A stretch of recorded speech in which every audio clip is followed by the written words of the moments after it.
자, 반갑습니다. 자, 오늘은 시공간에 의해 특수상대성 이론에 대한 수업을 진행할 건데요. 실시간으로 원래는 계속 했는데 오늘 실시간으로 하지 않고 이렇게 녹화 방송으로 하는 이유는 진도가 너무 느려서요. 진도가 지금 시험을 봐야 되는데 진도가 조금 느려서 오늘 이번 주 수업은 이렇게 미리 녹화를 해서 제가 올리도록 하겠습니다. 이번 주랑 다음 주까지 해가지고 어떻게든 진도를 다 맞춰야 되는 상황이라서요. 조금 빠르게 이야기를 해볼까 합니다. 사실 굉장히 기대하신 분들도 많을 것 같아요. 시공간에 의해 그 아인슈타인의 특수상대성 이론, 굉장히 뭐랄까 여러분들의 호기심을 자극하는 그런 내용일 것 같아요. 자, 지금까지 배웠던 것들을 정리를 조금 하면서 이게 어떻게 등장했는지가 굉장히 중요하거든요. 사실 우리가 지금까지 배워왔던 거는 뉴턴이에요. 뉴턴의 이론을 배워왔었고, 이 뉴턴의 이론은 모든 것이 이미 결정되어 있다, 결정론적 사고관을 바탕으로 굉장히 뭐랄까 이런 표현을 써보면 될 것 같은데, 절대적인 시간과 공간이라고 하는 약속 속에서 만들어졌어요. 사실 뉴턴의 프린키피아에서 뉴턴이 시간이 뭐냐라고 하는 거에 대해서는 명확하게 정의를 내리지 못해요. 시간이 뭔지 잘 모릅니다. 시간이 뭔지 모르지만 어쨌든 절대적인 무언가 시간이 있다라고 하자. 그러니까 무슨 말이냐면 지금 우리가 느끼는 시간과 어떤 물체가 느끼는 시간, 저기 멀리 먼 우주에 있는 시간, 모든 시간이라고 하는 거는 전부 다 똑같이 흘러가고 있다라고 생각하시면 될 것 같아요. 그러니까는 1초라는 것은 어디에 어느 곳을 가든 똑같이 1초다, 그냥 이렇게 생각하시면 될 것 같아요. 그래서 사실 이 시간이 절대적이다 라는 뜻은 공간도 절대적인 거거든요. 여기 있는 공간과 저기 있는 공간, 이런 공간이 다 똑같은 성질을 가지고 있다라고 생각을 하시면 돼요. 아무튼 뉴턴은 이렇게 절대적인 시간과 공간을 가지고 이야기를 했습니다만, 이제 아인슈타인 세대로 넘어오면서, 그러니까 아인슈타인이 갑자기 이 얘기를 한 건 아니고요. 그 전에 이제 아인슈타인 세대 전에, 아인슈타인이 등장하기 전에는 이제 최신 물리학이라고 하는 게 전자기학이었어요. 전자기학. 여기서 등장하는 과학자는 이제 맥스웰 이런 과학자가 있습니다만, 이 전자기학이라는 학문에서 전기와 자기의 대통합이 이루어지고 이제 전자기파, 즉 빛이라고 하는 거를 좀 더 명확하게 설명할 수 있게 되었거든요. 근데 이런 것들을 설명하다 보니까, 그러니까 빛도 어떤 속력을 가지고, 유한한 속력을 가지고 있는 어떤 값이다라는 것들을 알고 나서 여러 가지 연구를 하는 과정에서 무언가 뉴턴 역학으로 기존의 물리로 설명할 수 없는 일들이 벌어지기 시작한 거예요. 특히 전자기 파트에서. 전자기학에서는 이렇게 설명합니다. 근데 이걸 뉴턴 역학으로, 뉴턴의 이론으로 설명을 하려고 보니까 뭐가 안 맞아요. 뭐가 안 맞아요. 그래서 아인슈타인이 이제 전자기학을 공부하면서 뭔가 설명이 안 되니까 처음에는 이제 전자기학이 잘못된 거 아닐까라고 생각을 하고 전자기학을 뜯어 고치기 시작합니다.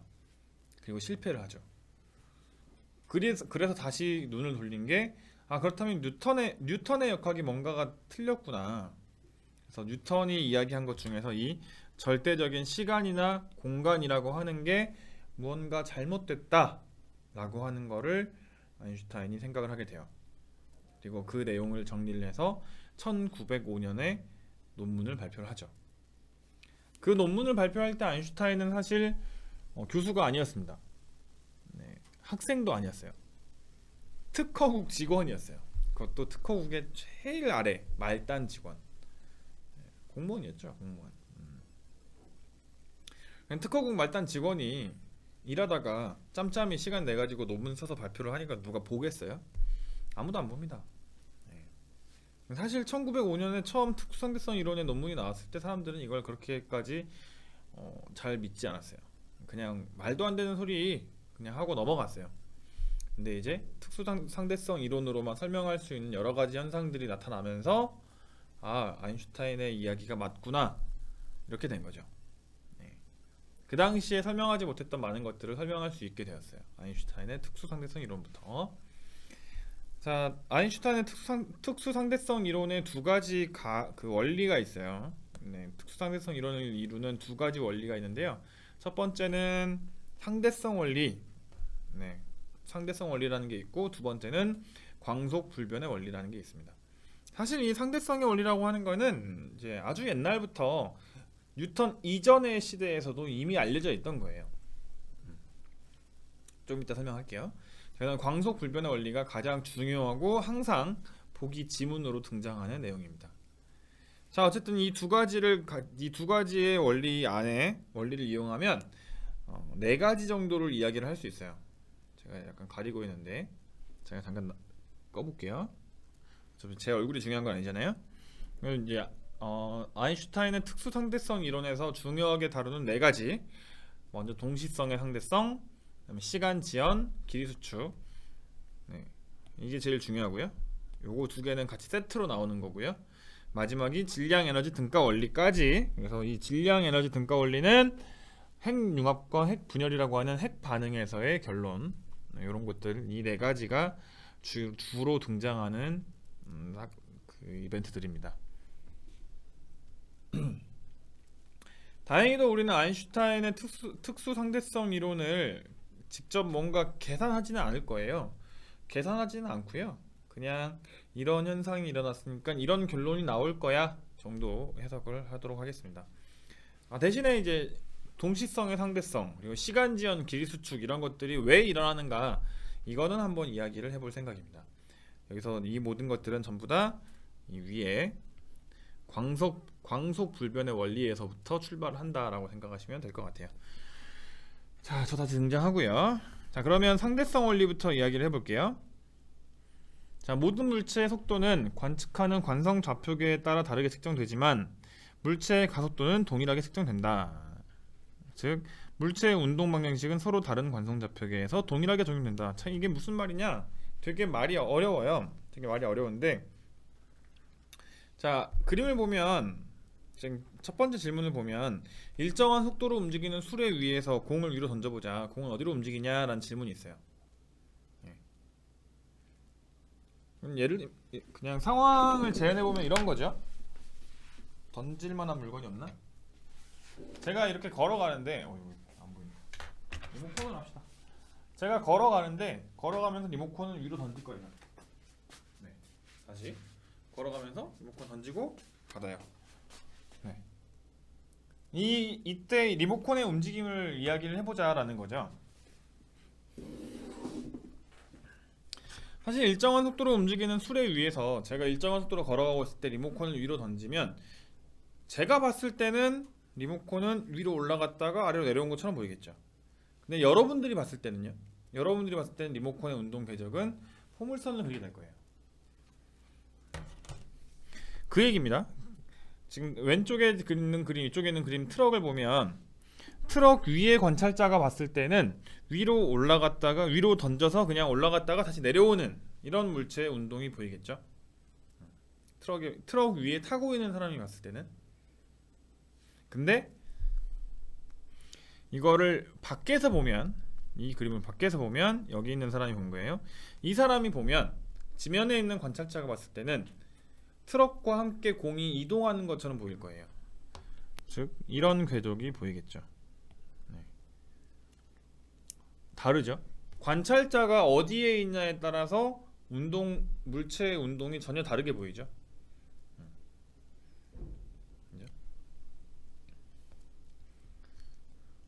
답은 이미 나와 있는 거니까 결론으로 가보면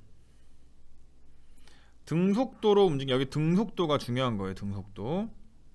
등속도로 움직이는 수레 위 관찰자의 입장과 지면에 정지한 관찰자 입장, 관측자라고 제가 적어놨네요. 관측자 입장에서 물체의 운동을 분석하면 분명히 물체의 운동 궤적은 달라요.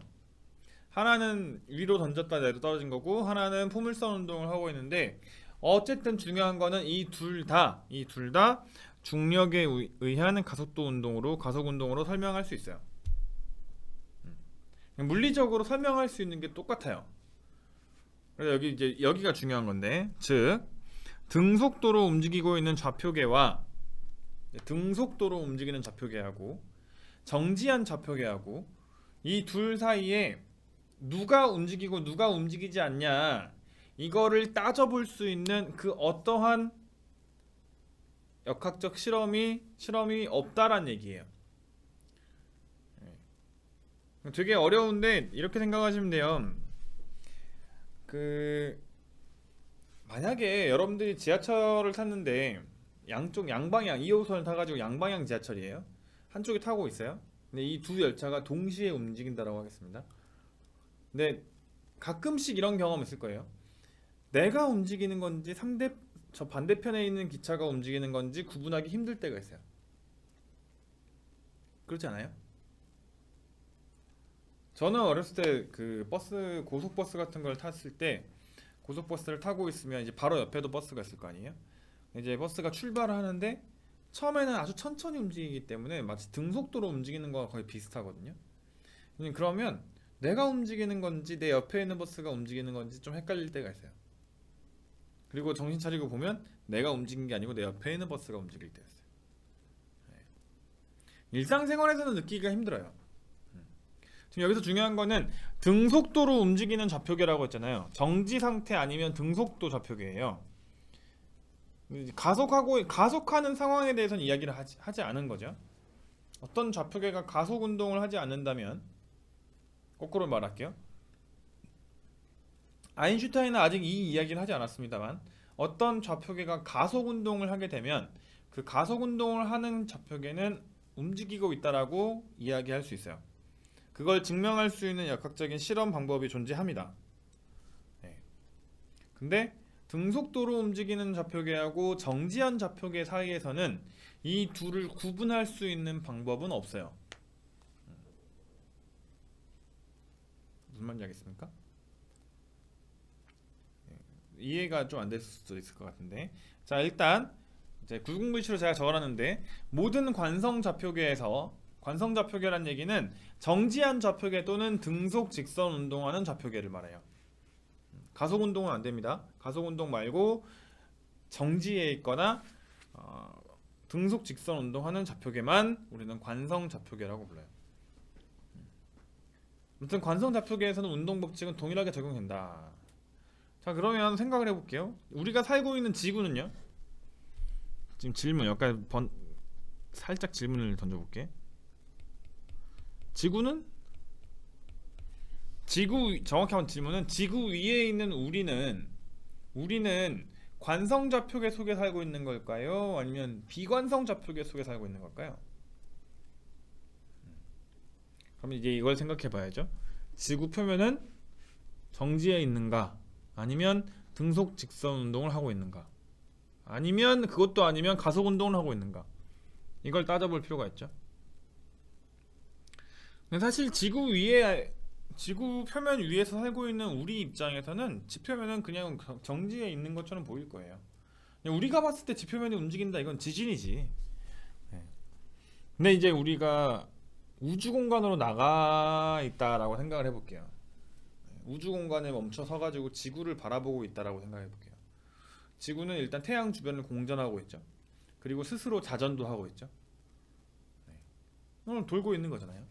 돌고 있는 지표면 위에 우리가 있기 때문에 사실상 우리는 비관성 좌표계에서 살고 있는 거예요.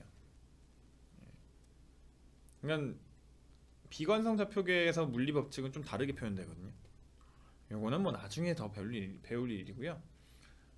우리는 일단 이제 지표면을 문제풀이 할 때는 그냥 전부 다 관성 좌표계인 것처럼 얘기를 하죠. 이야기가 조금 어렵죠. 조금 어려운 표현인데요. 별건 아니에요. 만약에 우리가 등속 직선 창문이 없는 어떤 박스 안에 들어가서 바깥을 볼 수 없다라고 가정을 하고 그 사람한테 지금 당신이 있는 곳은 정지해 있나요? 움직이고 있나요? 라고 물어보면 항상 정지해 있다 라고 얘기할 거예요. 우리가 지금 움직이는지 움직이지 않는지를 판단하기 위해선 이제 주변 풍경의 변화 이런 것들을 본단 말이에요. 근데 그런 게 없으면 그런 정보를 얻지 못하면 지금 내가 움직이고 있는 건지 움직이지 않는 건지 이해가 안 될 겁니다. 판단할 수 없어요. 그래서 무조건 나는 멈춰 있다라고 판단하게 되죠. 예를 들어서 그림을 잠깐 그리면 지금 여기 A라는 박스가 있고요, B라는 박스가 있습니다. A에도 여기에도 사람이 있고요, 여기도 사람이 있어요. 실제로 밖에서 여기서 C라는 사람이 있다고 할게요. 여기 C가 있습니다. C가 밖에 서 있어요. 자, C가 봤을 때 밖에 있는 사람이 봤을 때 A는 정지해 있고 B는 왼쪽으로 움직이고 있어요. 이건 C가 봤을 때예요. C 위치에 있는 사람이 봤을 때는 A는 정지해 있고 B는 왼쪽으로 움직이고 있을 거예요. 근데 A가 봤을 때는 A는 계속 정지해 있을 거고, 본인은 정지해 있다라고 느낄 거고 B가 다가오고 있다라고 느끼겠죠. 거꾸로 B 입장에서 봤을 때는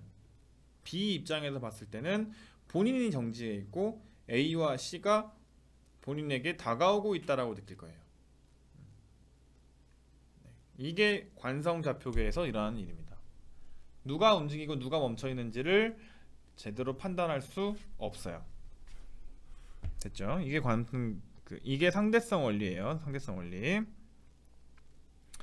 자, 3번 질문 잠깐 갈게요. 수레 위 관찰자가 관측할 때 공의 속력과 지면에 있는 관찰자가 관측할 때 공의 속력을 비교하시오. 뭐 이런 말 나왔는데 사실 이거는 상대속도 이야기예요. 상대속도. 자, 그럼 이 그림에서 지금 지표면에 정지하는 관찰자가 있고, 그 다음에 서쪽으로 60km/h로 달리는 자동차, 동쪽으로 60km/h로 달리는 자동차가 2대 있어요 지금.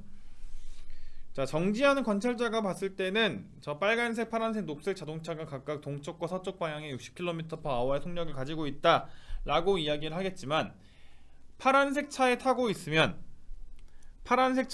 있었을 때는 이 빨간색 차는 정지한 것처럼 느껴질 거고, 녹색 차는 서쪽으로 120km/h의 속력으로 달리고 있다라고 느낄 거예요. 맞나요? 그죠? 네, 그럴 거예요. 녹색 자동차에 타고 있는 사람 입장에서는, 이 사람이 봤을 때는 빨간색 차와 파란색 차 모두 시속 120km/h의 속력으로 본인에게 다가오고 있다라고 생각할 겁니다. 네. 이게 상대 속도죠. 이건 앞에서 얘기했어요. 자, 그러면 4번 질문 볼게요. 시속 100km/h의 속도로 움직이는 트럭 위에서 반대 방향으로 야구공을 100km/h의 속도로 발사하면 야구공은 어떻게 될까? 자, 트럭이 있습니다. 트럭이 왼쪽으로 100km/h로 달리고 있어요. 근데 여기에서 야구공을 오른쪽으로 100km/h로 발사합니다.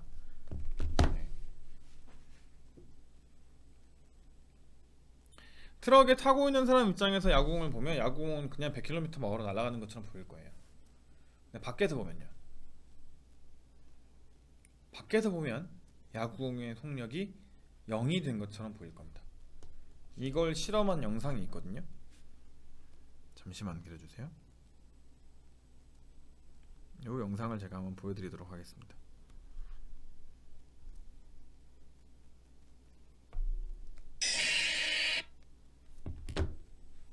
자, 유튜브로 넘어가고, 저작권에 걸릴 것 같은데요.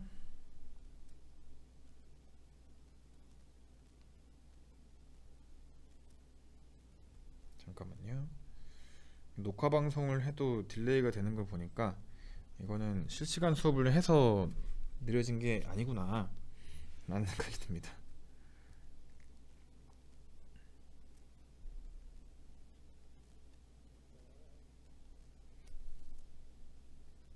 果たして時速100キロで走行する車から進行方向と逆の方向へ時速100キロのボールを投げるとボールはどのように動くのか。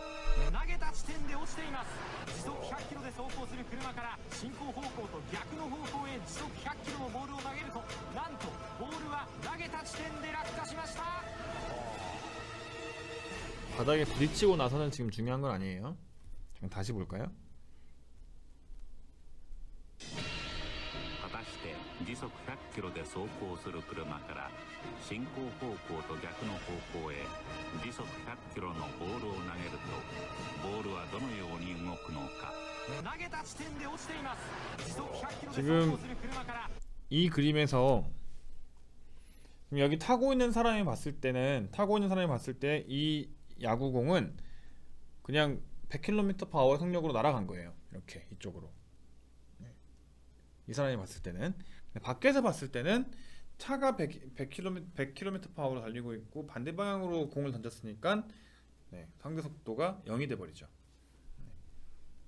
이런 내용들입니다.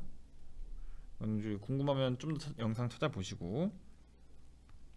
근데 지금까지 이야기는 이제 아인슈타인 이야기가 아니에요. 아까도 말했잖아요. 상대성, 앞에 나와 있었잖아요. 상대성 원리라고 하는 거는 뉴턴 이전 세대인 갈릴레오부터 있었어요. 갈릴레오도 이야기를 한 거죠. 정지해 있는 보트 배 위에서 물체를 던졌을 때랑 움직이고 있는 보트 위에서 물체를 던졌을 때랑 결과가 똑같으니까 뭔가 이상하다. 그래서 정지해 있는 거하고 등속 직선 운동하는 거하고 사이에는 어떠한 물리적 이거를 구분해내는 어떠한 장치도 만들 수가 없구나 라는 거를 밝혀낸 겁니다. 자, 상대성 원리는 됐고, 자, 그 다음에 빛 그리고 에테르라고 하는 걸로 넘어갈게요. 자, 19세기 초에 물리학자들은 빛은 파동이라고 생각했다. 이 내용이 요게 전자기학에서 나온 거예요. 전자기학의 결론. 빛은 파동이다. 파동이 뭔지는 잘 모르겠습니다만 파동 2학기 때 할 거긴 한데 어쨌든 그런가 보다 하면 돼요. 근데 이게 파동이라고 하는 거는 항상 매질이 있어야 돼요. 파동을 전달하는 물질, 이게 매질입니다. 이 매질이 있어야 되는데, 그래서 과학자들은 빛을 전달하는, 전자기파라고 불리는 빛을 전달하는 매질이 에테르다라고 가정을 했어요. 그리고 이 에테르를 정확하게 찾기 위해서 굉장히 많은 연구를 합니다. 에테르, 이름이 지금 중요해요. 빛을 전달하는 가상의 매질은 에테르의 존재를 확인하려고 시도하였다. 아주 시도 많이 했죠. 거의 근 100여 년간 시도했을 거예요. 자, 빛에 대한 매질인 에테르가 정지해 있을 때, 정지한 좌표계에서의 이야기죠. 정지한 좌표계에서의 빛의 속력은 3 곱하기 10의 8승 m/s로 주어진다고 생각했다. 이거는 정확합니다. 특히 진공에서 빛의 속력 3 곱하기 10의 8승 m/s, 거의 근사한 숫자예요. 자, 그런데 에테르가 정지해 있지 않고 움직이고 있다라고 생각을 해볼게요. 움직이고 있는 매질 위에서의 파동의 전달은 그 파동의 원래 속력에다가 매질의 실제 이동 속력을 더해준 값이 나올 거다라고 상상할 수 있겠죠. 아까 우리 트럭 위에 야구공 있었잖아요. 트럭이 움직이고 있고 거기서 야구공을 쏜 거니까 매질이 움직이고 있을 때 그 매질에 빛이 진행한다면 빛의 속력은 매질의 속력에다가 빛의 속력을 더하는 값이 되겠죠. 같은 방향에 진행한다면. 만약에 매질이 에테르가 진행하는데 빛이 반대로 날아간다. 그러면 빛의 속력에서 매질의 속력을 뺀 값이 나와야 되겠죠. 결론은 무슨 말이에요? 매질의 이동 방향에 따라서, 에테르가 움직이는 방향에 따라서, 움직이는 방향과 빛의 이동 방향에 따라서 빛의 속력이 계속 바뀐다는 거죠. 그럴 거라고 예상을 했대요. 그래서 아주 정밀한 실험 장치를 만들어서 이 빛의 속력이 달라지는 거를 측정하고자 합니다. 그걸 만든 사람이 마이켈슨과 물리예요. 여기 나와 있는, 자, 계속 읽어볼게요. 마이켈슨과 물리는 지구가 에테르로 채워진 우주 공간을 매우 빠른 속력으로 움직이므로 지구에서 측정하는 빛의 속력은 에테르가 흐르는 방향에 영향을 받을 거다라고 생각했어요. 그러니까 에테르는 우주 공간 전체를 채우고 있다라고 가정을 했고, 그 에테르가 가득 찬 공간을 지구가 공전하고 자전하고 있기 때문에 지구 주변의 에테르는 어느 특정 방향으로 흘러가고 있을 거다라고 가정을 한 겁니다. 그 상황에서 예를 들면 이런 거예요. 강물이 흘러가고 있는데 여기서 빛을 쏜 거야. 이 강물의 흐름과 수직하게 쏘고 수평 방향으로 쏘고. 특히 수평 방향 같은 경우는 지금 배로 나와 있지만 강물이 지금 이쪽 방향으로 이렇게 흘러가고 있잖아요. 그죠? 이거랑 나란한 방향으로 흘러가는 그 움직이는 배는 속력이 더 빨라질 거고 반대 방향으로 움직이게 되면 속력이 느려지겠죠. 수직 방향으로 갔을 때에도 무언가 어떤 값으로 속력이 바뀔 겁니다.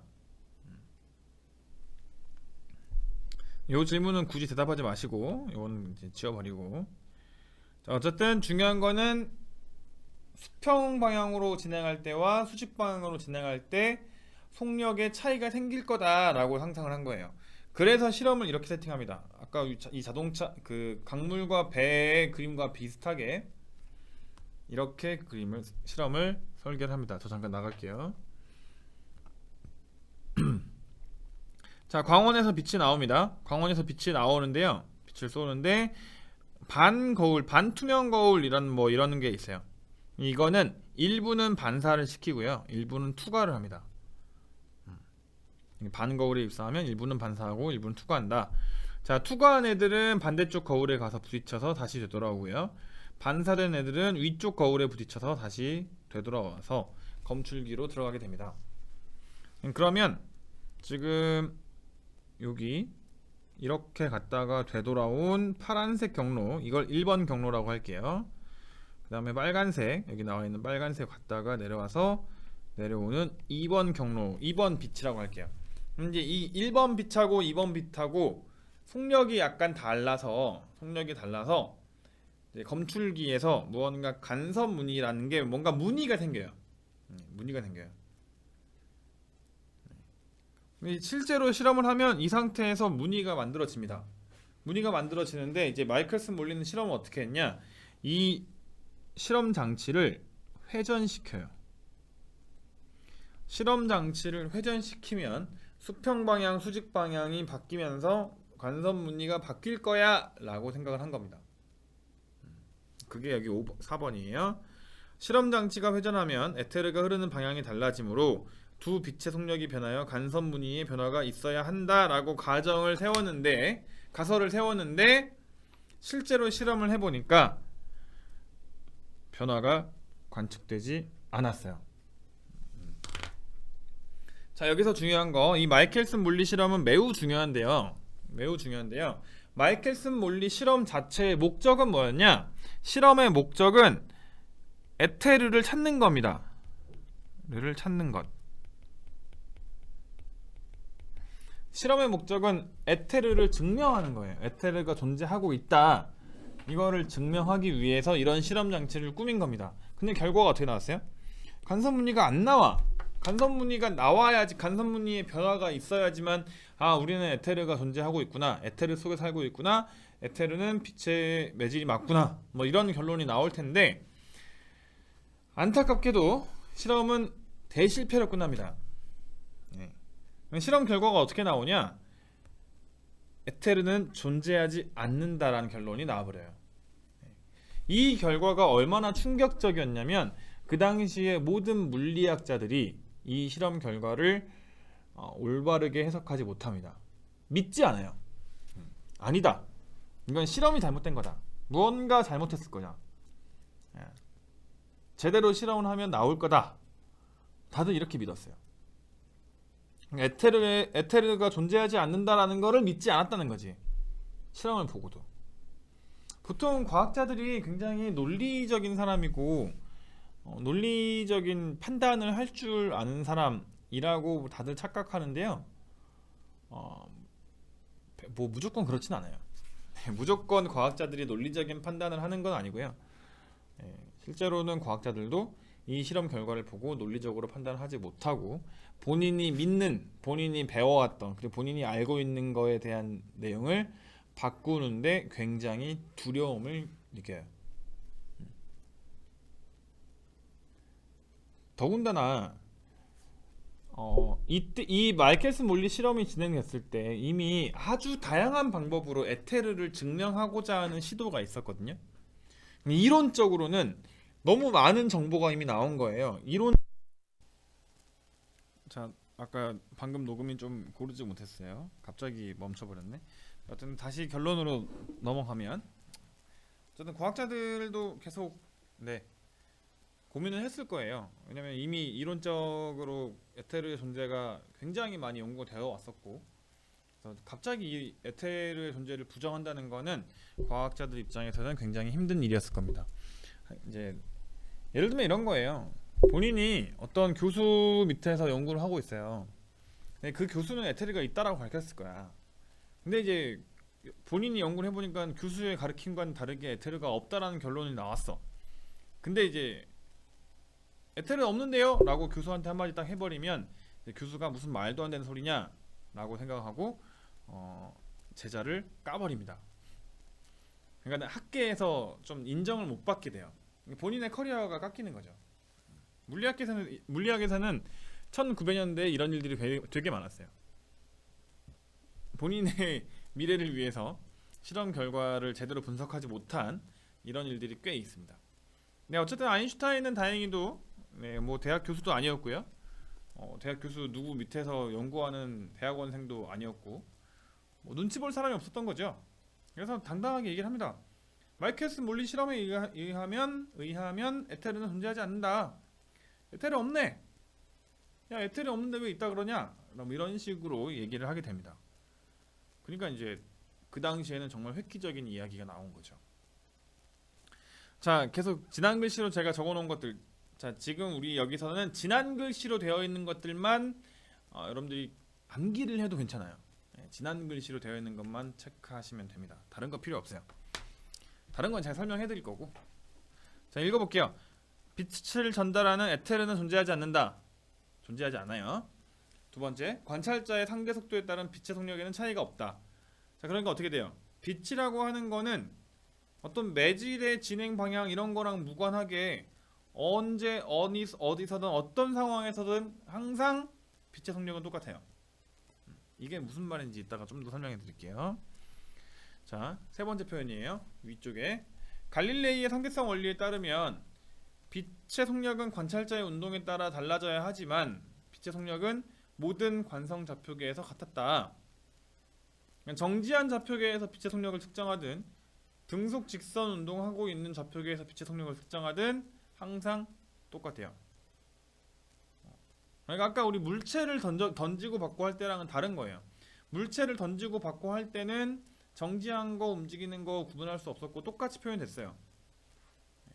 근데 속력은 달랐죠. 속력은 당연히 달랐겠죠.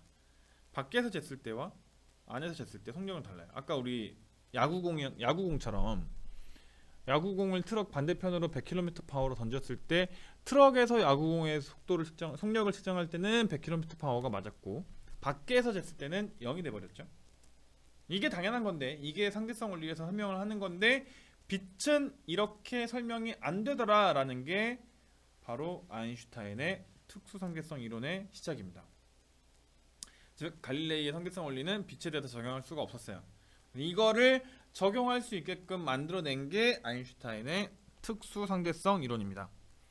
자, 1905년 아인슈타인은 두 가지 가설을 바탕으로 이론을 발표를 합니다. 첫 번째 가설, 상대성 원리. 모든 관성 좌표계에서 물리 법칙은 동일하게 성립한다. 네. 아까 갈릴레오의 상대성 원리에서는 빛을 설명하지 못했잖아요. 근데 이거를 설명해내기 위해서 아인슈타인은 이 상대성 원리라고 하는 갈릴레오의 상대성 원리를 더 확장시킵니다. 갈릴레이가 하는 말이 맞았다. 상대성 원리 자체는 맞다. 그걸 표현하는 방법이 틀린 거다. 이렇게 된 거죠. 두 번째 가설은요, 광속 불변의 법칙이라고 원리라고 알려져 있습니다. 진공 중에서 진행하는 빛의 속력은 모든 관성 좌표계에서 모든 방향에 대해서 항상 광속 c, 즉 3 곱하기 10의 80m/s로 같다라고 얘기를 합니다. 자, 잠깐 제가 나오고 그림을 확대해서 설명해 볼게요. 자, 기차에서 공을 던질 때예요.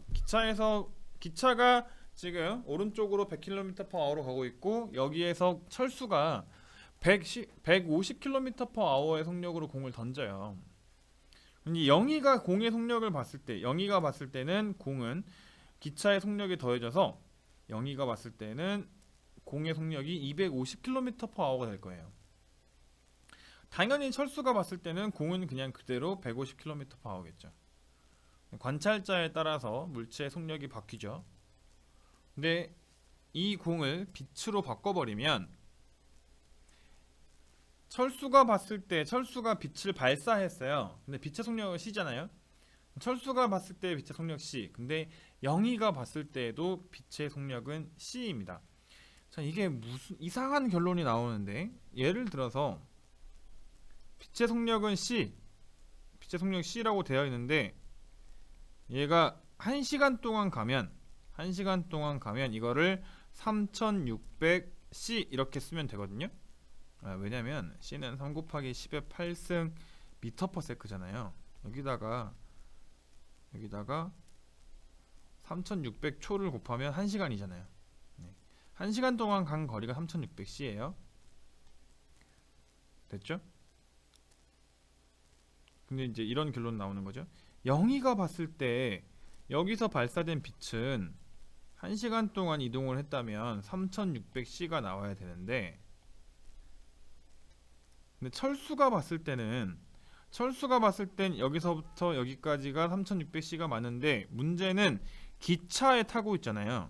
그러니까 여기서부터 기차가 1시간 동안 간 거리, 기차가 이만큼 100km를 갔을 거예요. 100km 더하기, 철수가 봤을 때는 100km 더하기 3600C, 이런 결론이 나오거든요. 그죠? 이거 두 개는 당연히 같지 않죠? 이 말이에요.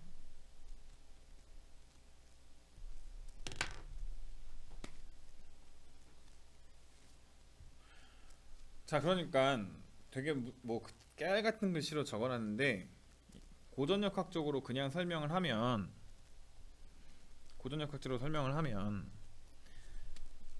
둘 다 빛의 속력은 똑같아요. 똑같은데 영희가 봤을 때 이동한 거리랑 철수가 봤을 때 이동한 거리랑 그냥 고전역학, 뉴턴역학으로 설명을 하면 결론이 안 맞아요. 그러니까 시간은, 뉴턴역학에서 이야기하는 시간이라고 하는 거는 철수한테 흐르는 시간이랑 영희한테 흐르는 시간이 다른 게 없어요. 똑같이 흘러갈 거예요. 똑같이 흘러가니까 영희 입장에서는 C 곱하기 T가 되는 거고, 철수 입장에서는 C 플러스 100에다가, 물론 100이 아닌 100을 미터/세크로 바꿔야 되니까 그건 뭐 바꿔야 되는 거고요. 어쨌든 기차의 속력만큼 더해져서 빛이 C보다 더 빨라야 된다는 얘기죠. 설명은 좀 반대로 했군요. 철수가 봤을 때는 C가 맞겠지만 영희가 봤을 때는 C 플러스 기차 속력, 이렇게 됐었어야 되거든요. 그럼 이제 어떤 결론이 나오냐? 누가 측정하든 C란 얘기는 똑같은 시간이 지나더라도 똑같은 시간이 지났을 때 이동 거리가 달라지는 거죠. 또는 똑같은 위치에 도착했다면 시간이 달라질 수도 있죠. 자, 어쨌든 이 얘기 좀 뒤에서 좀 더 할게요. 어쨌든 지금 이거를 빛을 가지고 이야기를 하면 고전역학, 뉴턴역학으로는 설명할 수 없다, 오류가 발생한다 라는 게 지금 포인트예요. 넘어가 볼게요. 자, 이렇게 제가 적어놨죠. 뉴턴역학에서 시간은 절대적이다, 아까 얘기했던 거고, 아인슈타인의 특수상대성 이론에 의하면 공간과 시간은 모두 상대적이다. 즉 시간은 시공간에 따라 변할 수 있다. 좌표계에 따라서, 좌표계가 정지해 있냐 등속 직선 운동하고 있냐에 따라서 시간과 공간이라고 하는 게 바뀔 수 있어요. 특히 시간이 다르게 흐른다는 거죠. 그러니까 이게 우리가 알고 있듯이 속력은 시간분의 이동거리잖아요. 근데 갈릴레오의 상대성 원리, 그러니까 고전역학에서는 이 속력이라고 하는 거는 관찰자에 따라 달라지는 것들이었어요. 시간, 이동거리. 그죠? 근데 아인슈타인의 이론에서는 빛의 속력은 불변이에요. 빛의 속력은 불변이기 때문에 얘랑 얘 둘 다 변해요. 둘 다 변할 수 있어요. 요게 이제 이상해진 거죠. 뉴턴 역학에서는 시간은 변하지 않는 값이었지만 아인슈타인에서는 시간도 변하는 값이에요. 시간이 변한다는 얘기는 당연히 이동거리도 변해야 되겠죠. 자, 비교하는 거 좀 가볼게요. 자, 상대성 원리. 갈릴레이에서는 모든 관성계에서 측정한 물리 법칙은 같다. 이거는 굉장히 한정적인 이야기였어요. 왜냐면 그때 당시의 과학이라고 하는 건 다 뉴턴 역학이었으니까. 자, 근데 특수상대성 이론에서는 이걸 더욱더 확장합니다. 모든 관성계에서 측정한 물리 법칙은 같다. 똑같은 말을 하고 있지만 이제 뉴턴 역학만 해당되는 게 아니고 전자기학, 광학, 연력학 등 모든 물리 영역으로 일반화시키게 되죠. 이렇게 쓰고 일반화. 자, 빛의 속력. 자, 지금 이 그림에서는 민수가 오른쪽으로 V로 움직이고 있고 철수가 빛을 쏘았더니 빛은 광속 C로 나아가겠죠. 그러면 이제 민수가 빛을 보면 민수는 빛의 속력이 C-V로 측정될 거예요. 고전역학 갈릴레이에 의하면. 그러나 아인슈타인에서는 이렇게 얘기를 합니다. 저 다시 나가고. 아인슈타인은 철수가 측정한 빛이나 민수가 측정한 빛이 똑같이 광속 C일 것이다 라고 얘기를 합니다. 그때 당시 아인슈타인이 가장 궁금해하던 호기심이 하나 있는데요. 자, 예를 들면 이렇게 거울을 들고 탑니다. 거울을 들고 날아갈 거예요. 거울을 들고 날아가는데 거울을 본다라는 건 우리 얼굴에 반사된 빛이 거울에 맞고 다시 우리 눈으로 들어오는 거거든요. 그러니까 우리 얼굴에서 반사된 빛이 거울에 맞아야 돼요. 네. 근데 우리가 빛의 속력에 가깝게 움직이면, 빛의 속력과 가까이 움직이면, 그러니까 빛이 진행하는 거를 나란히 볼 수 있잖아. 그러면 이 빛은 언제까지나 거울에 도착하지 못하겠죠. 빛이 나왔는데 거울이 계속 앞으로 가버리니까 볼 수가 없거든요.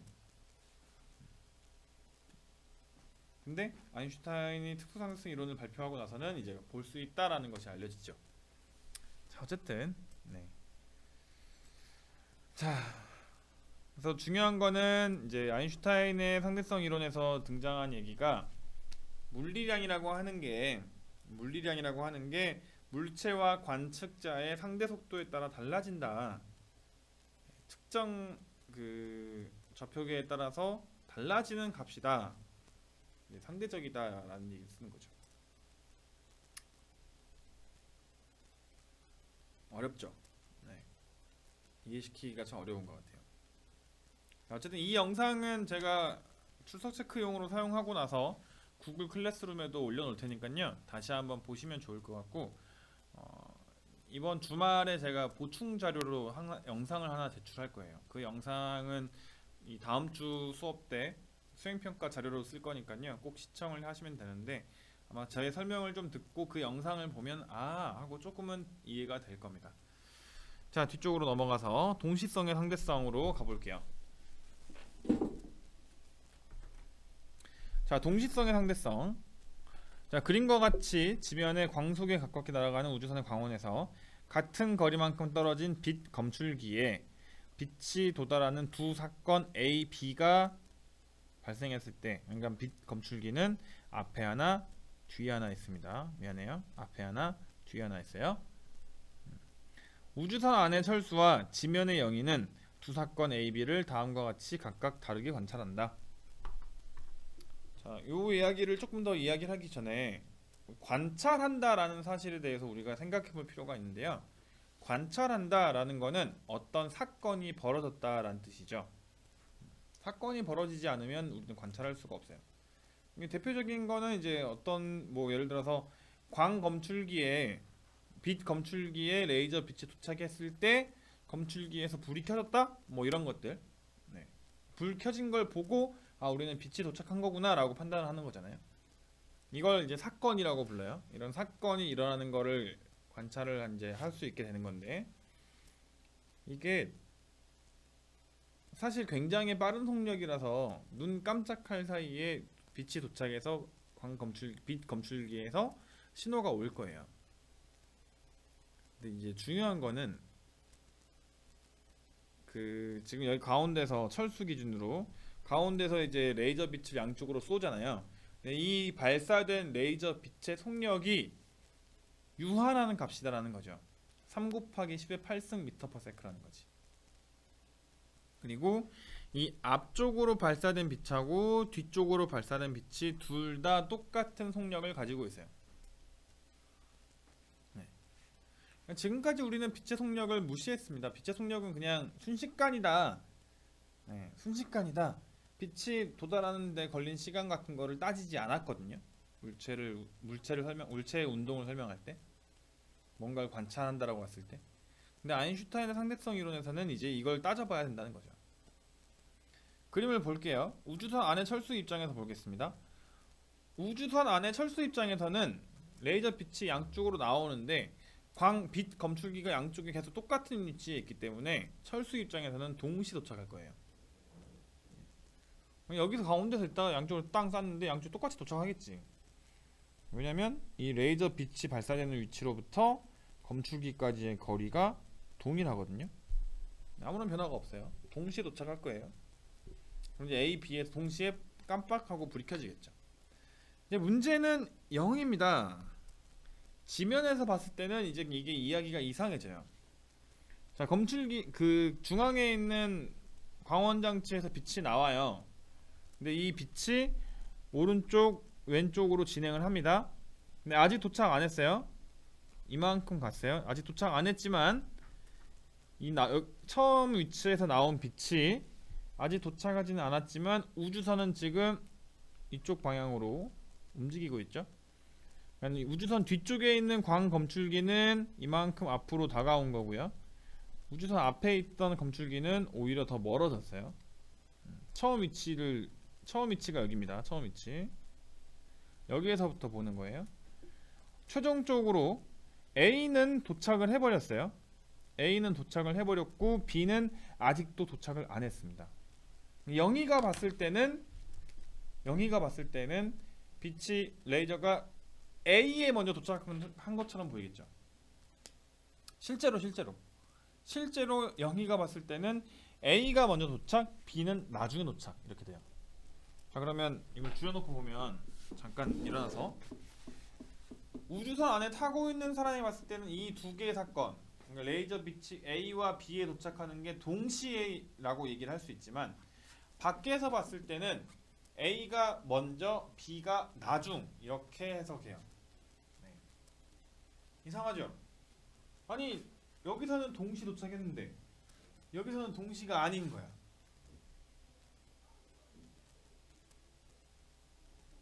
이해돼요? 여러분들이 지하철을 타고 가는데 지하철 안에서 동시에 어떤 사건이 일어났어요.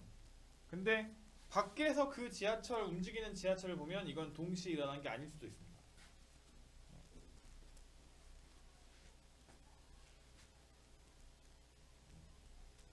이게 동시성의 상대성이에요.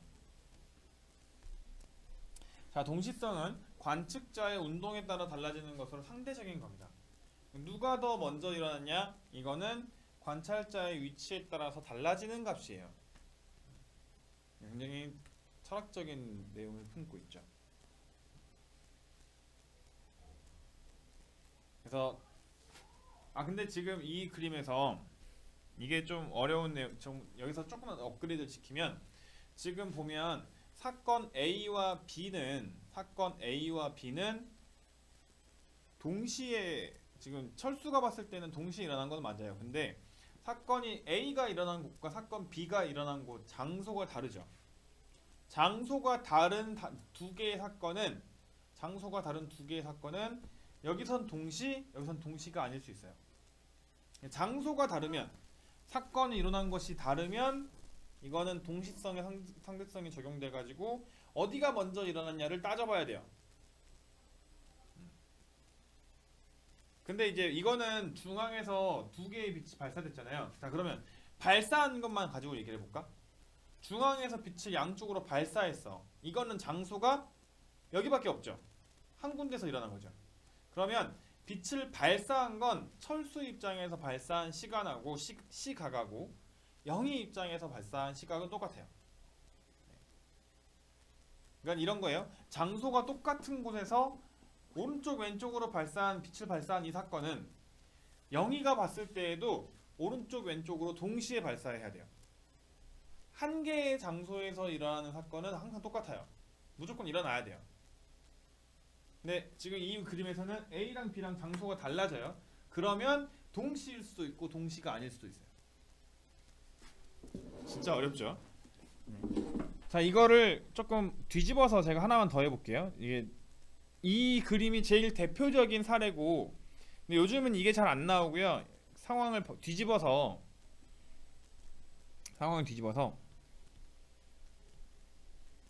여기 우주선을 그리고 잠깐 나갈게요. 자, 우주선 오른쪽으로 움직이는데 이번에는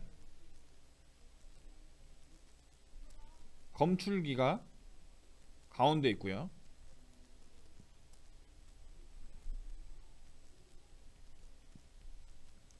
광원 A와 광원 B가 있습니다. 네. 이런 그림이 많이 나와요. 자, 그럼 여기서 빛을 쏠게요. 빛을 쏩니다. 안에 타고 있는, 계속 철수가 타고 있다고 할게요. 여기 안에 타고 있는 사람이 봤을 때는 광원 A에서 빛이 나오고 광원 B에서 빛이 나와서 검출기에 동시에 도착을 합니다. 그렇죠? 그럴 거예요. 광원 A, B가 나와서 동시에 도착할 겁니다. 그런데 이걸 밖에서 보잖아요. 밖에서 보면 어떤 일이 벌어지냐? 밖에서 봤을 때는 어떤 사건이 일어난 거냐면, 여기 가운데 검출기는 장소가 똑같잖아요. 오른쪽에서 온 빛하고 왼쪽에서 온 빛하고 도착하는 곳이 똑같잖아요. 여기서 일어나는 사건은 밖에서 봤을 때도 동시 도착해요. 여기서 동시 도착, 검출기한테 동시 도착. 그럼 뭐가 달라집니까? 대신에 안에 타고 있는 사람 입장에서는 광원 A와 B에서 동시에 빛이 만들어진 거고 깜빡하고 켜진 거죠, 동시에. 근데 밖에서 봤을 때는 얘네가 동시에 켜진 게 아니에요.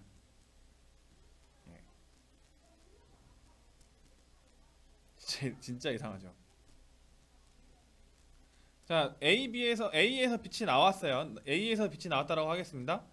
근데 우주선이 지금 이쪽으로 가고 있는 거잖아요.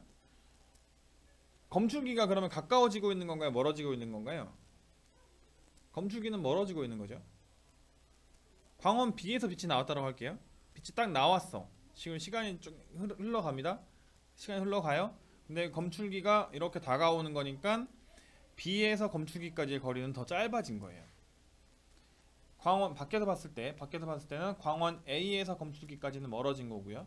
광원 B에서 검출기까지는 가까워진 거예요. 그런데 동시 도착해야 돼요. 그러면 광원 A랑 광원 B 중에서 뭐가 더 먼저 켜진 걸까요? 그렇죠. A가 먼저 켜진 거죠. 그래서 밖에서 봤을 때는 A가 켜지고 그 후에 B가 켜진다. 순서대로 따지면 1번, 2번이에요. A가 먼저 켜지고 그 다음에 B가 켜지는 거예요. 그래야 검출기에 동시에 도착하는 거지. 이해가 되실란가 모르겠습니다. 자, 이거는 그림이 약간 달라요. 이거는 중앙에서 빛이 양쪽으로 동시에 발사가 되고 그 다음에 끝에 도착하는데, 장소가 다른 두 곳 또 끝에 도착하는데 누가 먼저 도착하냐 이건 거고요. 당연히 그래서 밖에서 봤을 때는 뒤쪽 부분이 다가오니까 A가 먼저 도착을 하는 거죠. A가 먼저 도착, B가 나중에 도착. 이거는 양쪽에 광원이 있고 가운데 검출기가 있기 때문에 검출기에 동시에 도착하기 위해서는 A가 먼저 켜져야 되고 B가 나중에 켜지게 되죠. 단 이거는 우주선의 운동 방향이 이쪽이냐 이쪽이냐에 따라서 달라지는 내용입니다.